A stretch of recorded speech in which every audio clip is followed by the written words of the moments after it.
ঘৰৰ একমাত্ৰ কন্যা আছিল ডিম্পী। নিৰাপত্তা বাহিনীত চাকৰি কৰাৰ আশা আছিল তাইৰ। লগৰ ছোৱালীৰ সৈতে চলাইছিল কঠোৰ অনুশীলন, কিন্তু নিয়তিৰ নিষ্ঠুৰ পৰিহাস। মনৰ আশা মনতেই লৈ গ'ল ডিম্পীয়ে।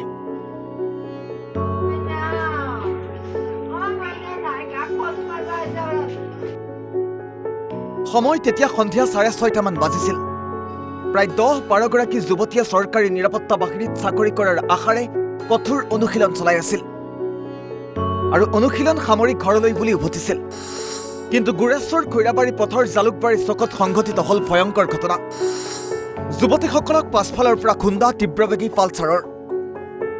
AS28D2245 নম্বৰৰ এই পালচাৰ বাইকখনেৰে আনন্দ দেৱনাথ নামৰ এজন যুৱকে খুন্দা মৰাৰ ফলত 5 গৰাকী যুৱতী গুৰুতৰভাৱে আহত হয়। চিকিৎসালয়লৈ নিয়াৰ পথতে এগৰাকী যুৱতীৰ মৃত্যু। নিহত যুৱতীগৰাকী 20 বছৰীয়া ডিম্পী কৈৱৰ্ত। আহত 19 বছৰীয়া নিংকুমণি ৰাজবংশী, 20 বছৰীয়া জুনু ৰাজবংশী, 19 বছৰীয়া লিপিকা দেৱনাথ আৰু 19 বছৰীয়া নিতুমণি দেৱনাথ। আমি মানে ব্যায়াম কৰি আছিলোঁ। আমাৰ ব্যায়াম কৰা চাই ৰানিং কৰি কিনে তাৰপিছত এক্সাৰচাইজ কৰি কিনে আমি ঘৰত গ'লোঁ হয়। তাৰপিছত সি মাজৰ পৰা আহিছে, আহি কিনে ল'ৰাকেইটা এটা আছে যিকেইটা মানে এক্সিডেণ্ট হৈছে সেইকেইটা মাজতে আছে। সি একদম জোৰেকৈ আহি কিনে মাজৰ পৰা যিকেইটা ছোৱালী আছিল গোটেইকেইটাকে একদম উৰাই লৈ যায় কিনে সিটো চিটকি পৰিছে, বাইকটো একদম এনেকৈ হেৰি কৰি দিছে আৰু যিকেইটা তলত পৰিছে আৰু সেইকেইটা একদম পূৰা হেৰি হৈ গৈছে। এজন চিৰিয়াছ আছে, তাক গুৱাহাটী লৈ যোৱা হৈছে আৰু ইয়াতে আছে 3জনমান। জাগাটো ক'ত আছে? জাগাটো জালুকবাৰীত। কেইজনী ছোৱালী আছিল? আমাৰ 10জনমান ছোৱালী আছিল, তাৰে 6-7জনমান চবৰে হেৰি হৈছিল, মানে দুখ পাইছে চবে। একজন একদম পূৰা বহুত চিৰিয়াছ। বাইক চলাই আহিছিল তেওঁ ক'ত? তেওঁ তাতে পৰি আছে, তাইৰো চিৰিয়াছ হৈছে। বাইক চলাই অহাজন? অঁ, বাইক চলাই অহাজন। তাই যেনেকৈ তেনেকৈ বাইক চলাইছে। ল'ৰা মানুহ। আনহাতে যুৱতীক খুন্দিয়াই আহত হয় বাইক চালকজনো। আহতসকলক চিকিৎসালয়ত ভৰ্তি কৰোৱা হৈছে। আনহাতে দুৰ্ঘটনাত মৃত্যু ডিম্পীৰ ঘৰত এতিয়া শোকাকুল পৰিৱেশ।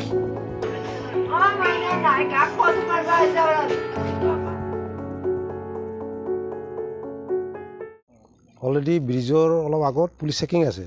মোক পুলিচে আগতছে আগত মই ক'লোঁ মই অলপ ঘৰত যাই আছোঁ।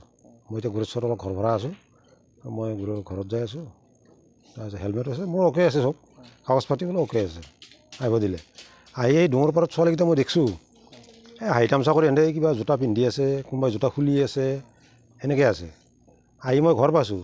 ঘৰ পোৱাৰ পিছত মোটামুটি সন্ধিয়া হ'ল আৰু তাৰে পিছতে মই শুনিলোঁ যে চুকুৰাম বুলি এজন মানুহ আছিল, তেওঁৰ ফেমিলি ক'লে ঐ এনেকৈ এক্সিডেণ্ট হ'ল। মই বোলো মই এইমাত্ৰ দেখা পাই আছোঁ, সিহঁতে হাই তামচাকাত এটা বহি আছে।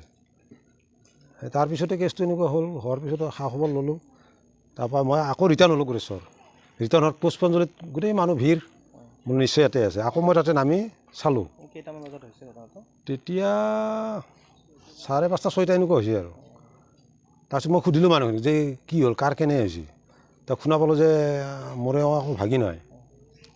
তে ভাগিনৰ ছোৱালীৰ তাৰমানে চিৰিয়াছ, গুৱাহাটী গ'ল আৰু বাকীকেইটা ইয়াতে আছে। চালোঁ এজনী ছোৱালীৰ ভৰিত অলপ আঘাত পাইছে। তেওঁক মই সুধিলোঁ, তেওঁ কৈছে না, কান্ধত ধৰি ধৰি গাড়ীত উঠাইছে। এই আমাৰ এইপিনে ঘৰ, দেউতাক আছে, লৈ আহিল। তাৰপিছত মই আৰু গুচি গ'লোঁ। যাই আৰু মই গ'লোঁ গুৰেশ্বৰ বাছ ষ্টেণ্ডত মই আৰু এটা ৰাজীৱ শৰ্মা বুলি কিতাপ দোকান আছে, কিতাপ এখন ল'লোঁ ল'ৰাৰ কাৰণে। ৰাজীৱেও মোক সুধিছে যে কি হ'ল বোলে, এনে যেনে কেছ। মই বাকীকেইটাৰ খবৰ বৰ্তমান মই একো গম পোৱা নাই, মোৰ লাগালাগি হোৱা নাইতো। ছোৱালীটো মাৰা গ'ল। তাৰপৰা ঘৰত যাই ঘৰতো ক'লোঁ ফেমিলিক, এই মাৰাই গ'ল। পঢ়া শুনাটো এতিয়া আমি জানো ভালেই আৰু, সদায় দৌৰি ফুৰি লগে পাওঁ প্ৰায়। অসম পুলিচৰ কাৰণে প্ৰায় লগ পাই থাকোঁ, প্ৰেক্টিছ কৰি থাকে। অকল এওঁ নহয়, বহুত ল'ৰা ছোৱালী প্ৰায় ৰাস্তাটোত দৌৰে, লগ পাই থাকোঁ। কাৰণ মই প্ৰায় কেতিয়াবা 6টা বজাত অফিচৰ পৰা আহোঁ, 7টাত অফিচৰ পৰা আহোঁ। এতিয়া চাওক, যদি সেই মুহূৰ্তটো আমি নাই, যদিহে ডাম্পাৰ চাম্পাৰ আছিল বা কোনোবা 4 চকা গাড়ী আছিল, ইফালৰ পৰা গেছি, হয়তো ইহঁতো জোতা চেণ্ডেল পিন্ধি ৰাস্তাত আছে, সেনেকৈ হয়তো লাইটৰ ফকাচিঙত বোধহয় দেখা নাপালা, নাই দেখা পাইছে, কিবা এটা সেনেকুৱা নিশ্চয় হৈছে। ল'ৰাজন চিনি পাওঁ, এনে ল'ৰা হিচাপে সি বেয়া নহয়। আমি ধৰ তাক দেখা পাই আছোঁ, ল'ৰা হিচাপে বেয়া নহয়, কিন্তু কিহৰ কাৰণে এইটো হ'ল আৰু এইটো ভগৱানে জানে। গুৰেশ্বৰৰ পৰা দীপাংকৰ দাসৰ ৰিপৰ্ট NB নিউজ।